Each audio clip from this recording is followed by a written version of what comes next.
Hello everybody, how is it going? My name is Lucas and welcome to another episode of Amps of the XFX3. Today, we are going to be checking out the Trainwreck Express. And guys, if it's your first time here or if you have been here before, please hit that subscribe button. Do lots of cool stuff here.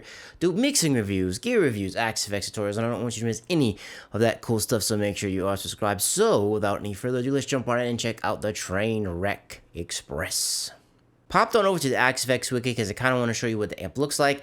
It has like this natural encasing right here. It's all natural wood grain. All of the pictures that I've ever seen of Trainwrecks look like this. If they look a little bit different, just let me know in the comments down below. The one thing I wanted to point out about this is Cliff says that turning down the PI bias excursion using an ultimate Trainwreck sounds much better than the real amp, but also just the preamp bias, so it wasn't off center. So Cliff does not like the PI bias excursion on the Trainwrecks. I'm also going to be showing you the Fazrec, which is Facto's kind of an ultimate Trainwreck compared to the amps that are modeled in here. And we're going to be using my Anderson Cobra. It is going to be in E flat. We have an HC3 pickup in the bridge and an HC1 in the neck. Those are pickups directly from Anderson. Trainwreck's really interesting because they're really expensive, like expensive as my house expensive, and the old guy who makes them, he died a few years ago, so you can't exactly order one, so you have to buy them used. So they are quite expensive, but thanks to modern technology, we get to play them digitally in the XFX. That's what we're going to be doing today. IR-wise, we are using ML Mega Green. This is going to be some of the best greenbacks ever made. They are put into a Mesa cap. I really like this for kind of like clean, low gainy, rocky stuff. What else did I forget to cover? Like I said, I'm going to have the Faz one in here. We're going to check that out on number 3 scene. And I'm just going to play and we'll go through them and then we'll talk at the end.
That is the Trainwreck. Sorry, I kind of went in a weird order there.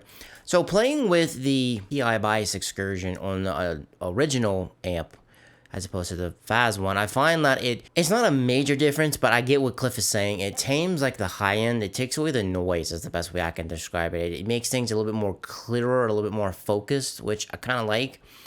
I like the Trainwrecks in here. They have this kind of like just weird vibe to them, and I don't know. I like them. I think they're pretty good. The Faz one is actually really good. The only thing I did on the output EQ is I pulled a little bit of mids in 250 and 500. I did that on all of them. As you can see, it's a little vary in different degrees. I think I like the Faz one the best, just because it's there's a little bit more noise, I guess, less noise in it, if that makes any sense. It's not as hectic. It's the mids that are pushed forward in here on the Faz one, or they're a little sweeter, if that makes any sense. I'm trying not to sound like I'm talking out of my butt. I kind of like them all. I'm not gonna lie. I guess it kind of really depicts on what your setup kind of vibes it more like your pickups and your guitar. And as you heard with my Anderson and my different pickup positions, I have parallel positions. Like, let's see if I can show you on camera. This one is parallel. My technically second position is parallel. My middle is parallel, and right here is parallel. So I have a lot of parallel positions, which is nice because you can get a lot of different sounds with it. And I find that the Trainwreck reacts very well to them. I think this amp is actually really cool. This amp is good, even the Faz one. If you've been jamming on Marshalls for a while and you want something a little bit different, I think this would be the correct thing for it. And they kind of excel at like that. I don't say Ted Nugent, but like that type of like rock type stuff. I think it does excellent for that type of stuff. And then we had the bright model. I didn't really talk too much about that. It's literally just a brighter version of the normal model. And as you heard on here, so when I first started playing, it was kind of dark because I was firmly on my bridge pickup, and I kind of left it like that because moving through my different pickup positions, it kind of changed the tone a little bit. And that's kind of what I wanted to show off. So that is going to wrap things up for the Trainwreck Express. We are coming to the very end of amps of the Axe FX3, which is very bittersweet because I've enjoyed doing this series a lot. So we have a few more Trainwrecks left. We have the Liverpool. We technically have two, Liverpool, and we have the Rocket. So make sure you are subscribed so you don't miss the very ending of amps of the Axe FX3 when we explore some more Trainwreck stuff. If you thought this video was cool, leave me a thumbs up. I would greatly, greatly appreciate it. And guys, I know there's a lot of stuff out there vying for your attention, and you chose to spend some time with me, and I greatly appreciate it. And I'll catch you in the next one. Peace.